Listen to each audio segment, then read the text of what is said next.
Hey, it is your buddy, Peace and Harmony with you here today. Much love going out to all the beautiful empowered harmonizers. And we're zooming in and focusing in on a really important results-oriented topic. And that is how to really expedite the healing after you've been in a relationship with a master manipulator. Someone who is completely pathologically self-centered focus, someone who is a narcissist, someone who has a toxic, pathological, malignant sense of self-importance, and now that has really caused disruption in your life, disruption in your home, disruption in your workplace, disruption in your sleep, your eating, how you ultimately feel about yourself. These relationships will actually cause self-esteem to plummet if you're around these types of individuals, because it can become so severe and it's undistinguishable in the beginning of the relationship, because oftentimes these relationships are typified by this feeling of love bombing, or the person who is trying to bait you in, telling you the things that you want to hear, giving you the things perhaps that you needed to be given. They were a surrogate companion or something when you were at your lowest point. They were really there for you. But yet this person then pulls the rug out from underneath you when you learn that they are committing a smear campaign behind your back, or they have cheated on you. They've got 2 phone numbers and you find that they've got a whole nother mistress, or mistress in the male sense, whatever. They have this whole different situation going on behind your back, and now you are really at rock bottom. You really are in a heartbroken state. How do you really shore it up? How do you really get strong? We're all about results here at the Peace and Harmony channel. So I really want to help you take through, really sort of expedite that healing stage, so you can stop the hurt, so you can stop the bleeding, you can stop the misery, the anxiety, that feeling of not being able to kind of go out and live life freely, that you have what it takes. Ultimately, it's to understand that individuals who are narcissistic or psychopathic, that they have a toxic amount of pathological self-importance, especially as it relates to the grandiosity and how they relate to others. So there's healthy narcissistic needs and there's unhealthy. Now, if you found yourself with the latter, and you found that you have been in relationships or multiple relationships with these individuals, it's important that it's important for you to step out and step away from the influence and stop being a counterforce to their force. Stop being dependent on satisfying their needs and creating this unhealthy dependency relationships where your action is always tied to, in a trauma bond, to fulfilling their narcissistic needs. And this can become so profound and so anchored that it's very difficult to pull away and stop that pattern of relating to them, because it's so intertwined then with your self-esteem. In other words, I am only lovable if I get this person's approval. I'm only lovable if I make this person happy. I'm only good enough if I do exactly what this person says. And this becomes a feeling of codependency, and that you cannot motivate or drive your own life, that there's always something missing, there's something inherently flawed, and it keeps you hindered and held back. It's to understand that too much of your self-esteem has been tied to a pathological relationship and getting approval from these individuals. Getting approval meaning the love, meaning you're okay. We value you. You are needed. You are indispensable. You are precious. Sometimes, or if not always, you've never heard these words from this individual, yet you expressed through your own empathy, your own generosity, you are all these things to me. You are precious. You are precious. You are no, you are irreplaceable. You are indisposable. You are it. You're the it guy. You're the it girl. You are, and then you've sacrificed basically so many things on so many levels for this individual. And the betrayal becomes when you see that your self-esteem is not tied up, or should not be tied up, in any individual, in any circumstance. It should be able to be like water. It should be able to go anywhere and everything and be with you. And it's important to understand that oftentimes the low self-esteem was derived or caused by an individual who made your love condition-based. Only if you do this will I love you. Only if you do that are you good enough. Only if you allow this to happen, or, even though, I'm not here for your needs, you better just buck up, stop wanting that thing, stop wanting this hug, no more milk, no more cookies, you were told no, or you were neglected, you were not conversed with, you were not held as a child. So there could be these really, really nurturing needs that were not met if this person was your caregiver. So it's to understand that the cause of the low self-esteem is oftentimes because you did not derive that sense of approval or acknowledgement, and you weren't taught to be autonomous and independent and strengthened and guided and molded and shaped and groomed so that you could go out into the world and be strong. So it's to understand very, very much so that how your low self-esteem got started in the first place.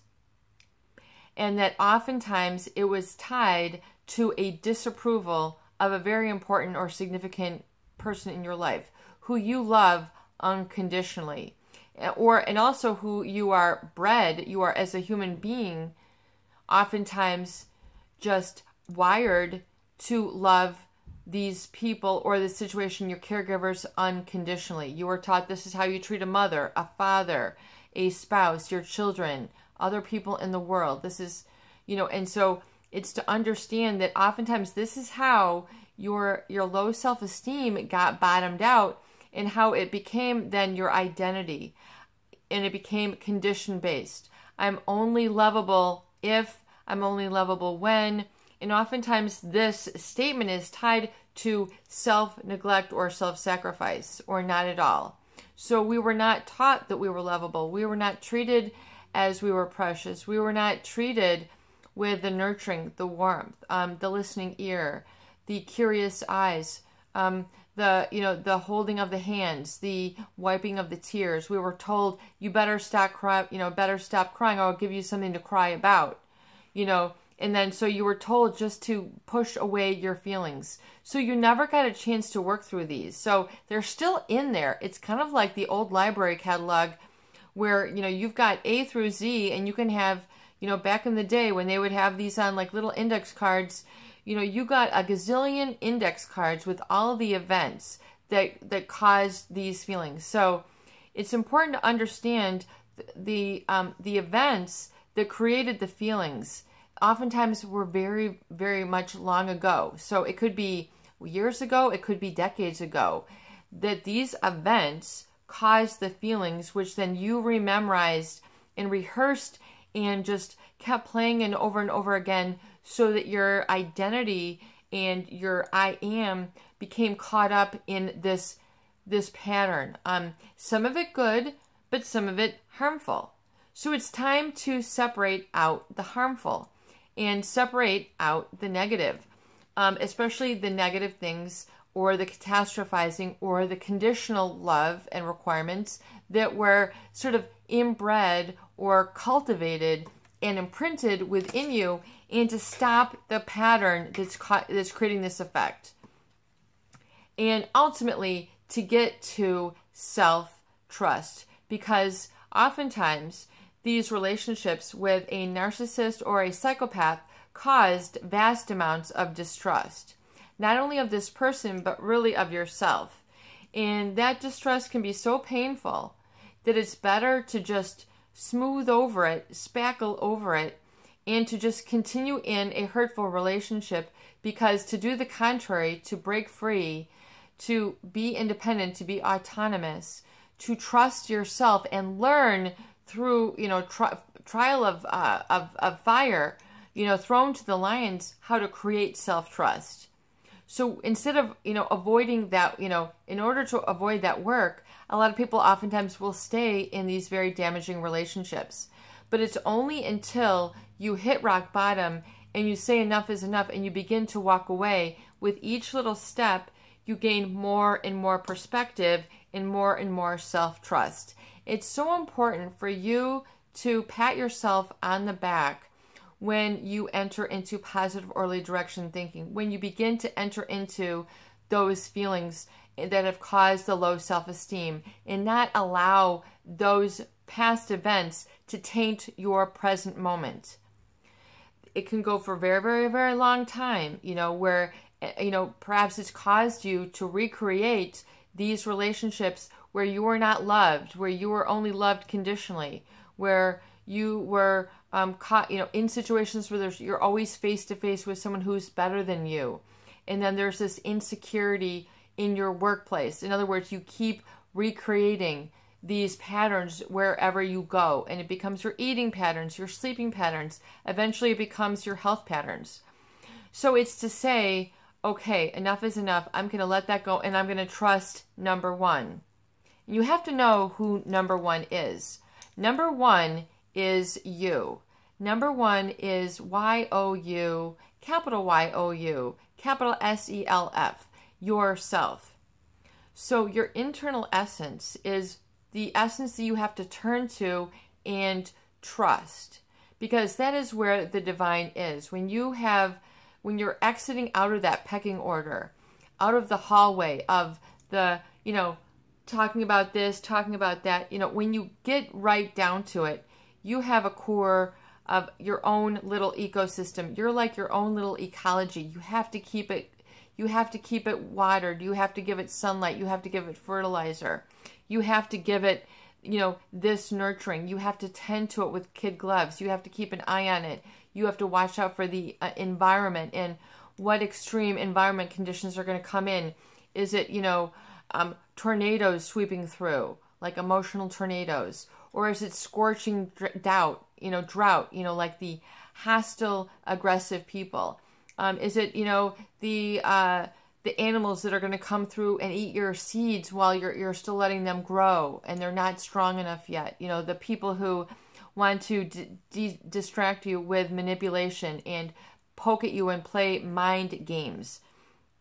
So it's to say that I, above all, am going to trust number one, and that is me. I trust myself. I know what hurt is, and I know what healing is, and I'm going to go in the direction of healing. And to healing to me means self-reliance, self-trust, honoring and listening to that little voice, giving myself what I need to be happy and to increase my level of happiness a little bit more each day on a daily and consistent basis. And it's not, some conditional situation that makes you lovable. So it's not to say only, you are only lovable if, I only approve of you if. It's to approve of every little bit about you and about your life that you approve. Even going through all the quote unquote mess, I approve of the mess. I approve of the drama. I approve of the wounding. I approve of the fights. I approve that all this has happened to me. This is huge. Once you say, because that is what God has given you. That is what the big Lord, the infinite intelligence, that is what was given to you. This then is important for you on your soul's journey to approve of that, and then to furthermore approve of your own healing. Because once you do that, then you're able to get perspective and you're able to see things more clearly. So with that, it's even beyond, and it also goes into forgiving that person and letting them go with all their miserable ways and saying, I'm not going to play mind games. I'm sorry. I'm not going to, play mind games anyway. and learning how to say that. I'm not going to get caught up in that gossip anyways. I don't trash talk. Not entering any of your words to giving any more energy to those situations that cause the distrust, that cause the fear, that cause the rage, that cause the aggressive, the hostility, all those very sort of ugly aspects of the human corruption, which comes with the narcissist who is greedy, who will exploit their family, who will not give their family what they need because of this pathological self-importance, or the person who talks down to you, who tries to hurt you with slander, with criticism, treating you as if there's something inherently flawed. Remember, when we talk about the wounding narcissist and the wounding psychopath, it is always about them. And they are injuring some part of themselves that is so injured that they must re-injure it again. It's important for you to see that there is scapegoating, gaslighting, and brainwashing going on, even more so severe with a psychopath, because we're talking about a complete incongruency between what they say and what they do, what their body language is doing and what's really going on. They take their manipulation where they distract others with their body and then feeding them messages that cause them to always, get caught up in their drama and their manipulation condition, which render you powerless and helpless and always looking to them versus looking to yourself. So number one is to look to yourself and to trust yourself. You need to give yourself time alone, time in silence, time in prayer, time in meditation, time in binaural beats music, time in scented candles, time for you in nature, away from all the electronic cords, etc., etc., etc., that are giving off all that energy, and get time for you, because it will be some of the most valuable time well spent, because that's where your creativity is coming from. That creative spark, that inspiration, that embracing of the unconditional aspect of self, that, I love you anyways. Those statements, those affirmations to self, I love you anyways, are what will really, really be the bear hug to yourself that you are so looking for and you are so deprived of. You need to immerse yourself in this self-love and self-care in all the ways that are important and meaningful to you. In pulling from all the various resources, all the different world religions to kind of curate and create your own healing environment and your own healing milieu, which means the environment. Your body is like an ecosystem. It needs all these different elements. So begin to pull in a little bit more of these elements each and every day to create that harmonious, uplifting, spiritual, and pleasing environment that gives you this unconditional self-love and approval. I approve of you anyways. I approve of you anyways. I love you anyways. You are magnificent anyways. And once you give your approval for this past, you're now, in line, in alignment with the infinite wisdom. Once you say, okay, God, I know you've got this. What lessons do you want me to learn? Where is the good stuff? So it's time now for the good stuff, when you really make that turn and give yourself that positive approval that is unconditional, and give it to yourself a lot today. Repeat it again and again and see how good it makes you feel, and get out, bring in more of that. Whether it's also your recovery gift, give it to yourself today. It's your buddy, Peace and Harmony, with you here today. I hope these videos do help. Please share and please subscribe.